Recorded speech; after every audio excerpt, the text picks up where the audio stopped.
ايه رأيكم يا حبايبي بقى في سفرة النهارده لاولادي؟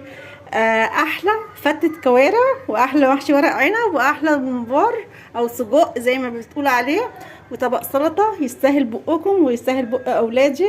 الواحدة بتقف عشان تعمل اكل لاولادها بتاخد ثواب، وربنا يا رب يديني الصحة واعمل بزيادة، وربنا يا رب يوسع رزقنا كلنا. ودي كانت احلى اكلة كوارع ترم العظم، لان كلهم تعبانين، ويا رب ربنا يشفيهم كلهم يا رب، وبألف هنا وشفا. ولو كان عجبكم الفيديو يا ريت تحطوا لايك وتشتركوا في القناة عشان يوصل لكم مني كل جديد. والسلام عليكم ورحمة الله وبركاته. السلام عليكم ورحمة الله وبركاته. ازيكم يا حبايبي؟ عاملين ايه؟ يا رب تكونوا في اسعد حال. قبل ما نبدأ الفيديو نصلي على النبي ونذكر الله. اللهم صل وسلم عليك يا حبيبي يا رسول الله. اللهم بارك في اي حاجة بنعملها، اللهم بارك في اي حد يحط لايك ويشترك في القناة. النهارده بقى عندنا اكله خطيره، اكله اللي بترم بالعظم، كلنا عظمنا وجعنا، فقلت اعمل للاولاد ايه؟ اكله كوارع واكله ممبار. بس انا كنت جايباهم وشطفاهم وكل حاجه، وغاسله الممبار ومنضفاه وحطاه في الفريزر. طبعا غسيل الممبار بغسله بالليمون وبالملح وبالدقيق وكحته وخليته زي القشطه، بس هيفك من التلج. هنعمل مع بعض الخلطه ونحشي مع بعض.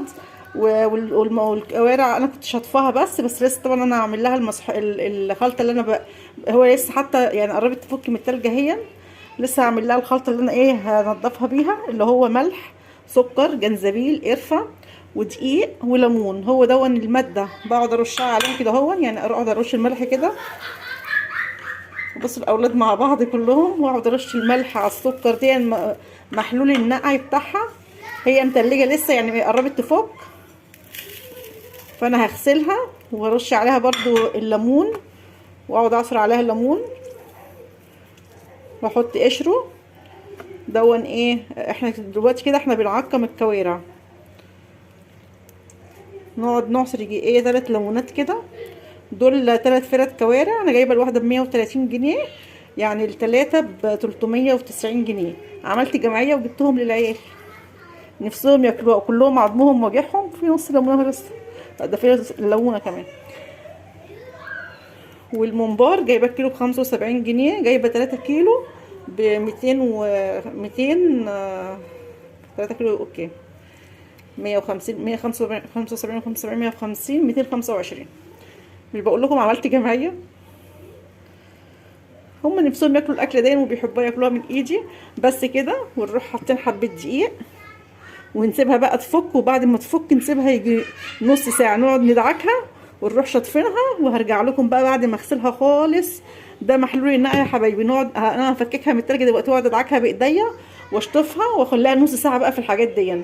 وبعد كده هو يلا بينا. وبعد كده نحطها بقى تتسلق و... وهوريكم هنسلقها ازاي.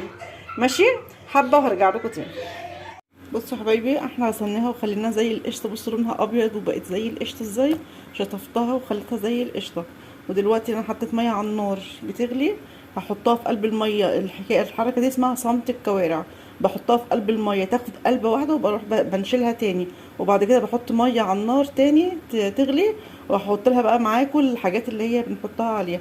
يعني اول مرحله في مرحله الكوارع غسلناها بالحاجات اللي انا قلت لكم عليها، وبعد كده هو هنحطها في ميه سخنه بتغلي تقلب قلبه عشان خاطر الدور انا كده، وبرمي الميه بتاعتها. ده اسمه صمت الكوارع. يلا بينا نروح نحطها في الميه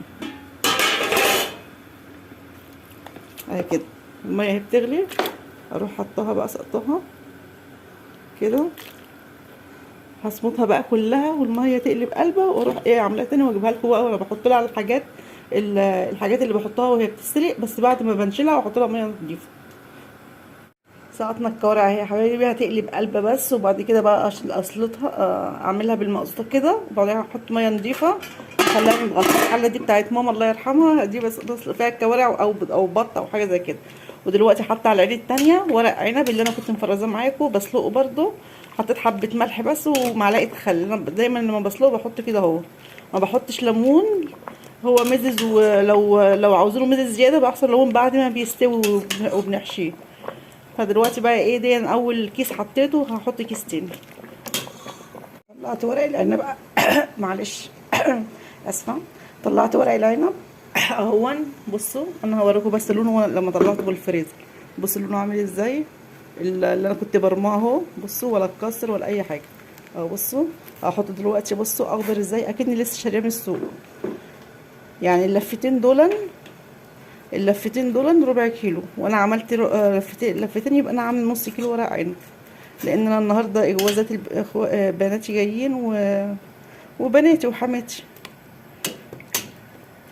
هسلقهم بقى، احط بقى بيقعد 5 دقايق يغلي بس غلوه بس كده، وبعد كده اطفي عليه. نعم يا فوفا. ماشي. هسقط بقى الكوارع اهي بتغلي، هصيدها واحط بقى ميه نضيفه تغلي واحطها عليها، وهوريكم الحاجه اللي هحطها في الكوارع عشان ما تاخدش سوا. دلوقتي يا حبايبي حطينا ميه كده، هي داخله على الغليان، فهنحط فيها الحاجات بتاعتها بقى، اللي هو جزر وبصل وورق لورا وحبه سكر، حبه قرفه، حبه جنزبيل، حبه فلفل اسمر، وحبهان مطحون. وفي ناس بقى بيحطوا بقى ايه اللي هو اللومي دون وطماطم. انا ما بحبش اغير طعم الشوربه، اللي هو بالبصل بس، ما بحبش. وجنزبيل طبعا فريش. اول ما تقلب الفلفل الاسمر جه اول ما تقلب اروح سقطه الكوارع، ونعمل بقى مع بعض تسبيكه ورق العنب وتسبيكه الممبار. بتتعمل انا بعملها ني في ني طبعا. هنروح حاطين ايه يعني، نعمل الايدام بتاعها، لان انا عامله برضو حبه حلوين قد كوبايه زيت كده. واروح وضربه القوطه في الخلاطه اهي، واروح ايه سلطه الطماطم تتسبك بس والايدام بتاعها. وبرده هعمل حبه طماطم والبصل طبعا كله ني في ني، والخضره كله ني في ني. اسيبها بقى تتسبك يعني، دي تسبيكه بس، برده هحط لها حاجات كلها ني في ني لما الايدام يجي على الوش كده. فدلوقتي بقى هنسيب الكوارع هتتسلق ونسيب التسبيكه، وهوريكم بقى واحنا رايحين بقى ايه وانا بقلب خلطه الممبار. هي خلطه ورق العنب هعملها هي يعني. ماشي. بعد ما تتسبك هوريكم الايه الخضره بعد ما اقطعها والبصل وكل حاجه وانا بقلب. ماشي. يلا استنوني حبه وحطوا لايك عشان القناه تكبر بيكم وليكم. ودي اكله الواحده لما بتقف وتتعب لاولادها، يعني هم نايمين وانا واقفه اهو وتعبانه، بس ايه كله ايه عند الله. وطبعا الواحده بتاخد ميزان حسناتها كبير قوي، وطبعا الاولاد بيبقوا فرحانين ان انا بعمل لهم حاجه نفسهم فيها. وربنا يدينا الصحه ونفضل نعمل كل حاجه. وفريده تحت رجلي وبتعيط وعماله تقول لي مامي مام، وعماله اكلها رز بلبن مش راضيه. يلا بقى ربنا يعيننا.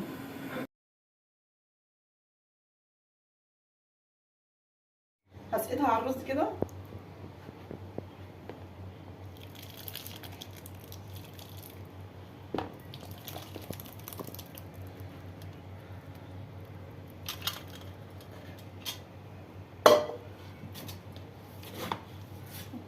دي بقى البهارات اللي هو ايه، نعناع، كمون، كزبره، 7 بهارات، فلفل اسمر، وحبه سكر حطيتهم في قلب الصلصه.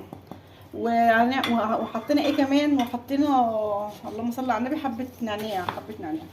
هقعد بقى اقلب. وطبعا دي الخضره، هنحط الخضره ني في ني كده. دي بس الخضره بتاعت تقطيعه الكبه اللي انا كنت عامله لكم ريفيو عنه، تحفه تحفه.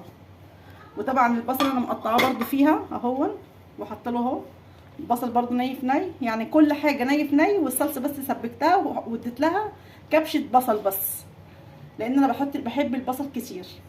فانا بقى هقعد اقلب وهنقعد نحشي مع بعض، وهوريلكم الاكل بقى بعد ما يستوي شكله عامل ازاي. دلوقتي يا حبايبي خلاص حشينا ورق العنب اهو، وبرده فلفل. عاملين ايه؟ وعملنا السجق اهو، ويلا بينا نروح بقى ايه نسوي السجق. يلا بينا.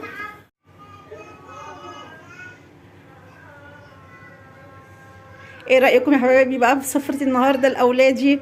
احلى فتة كوارع، واحلى محشي ورق عنب، واحلى ممبار او سجق زي ما بتقول عليه، وطبق سلطه يستاهل بقكم ويستاهل بق اولادي.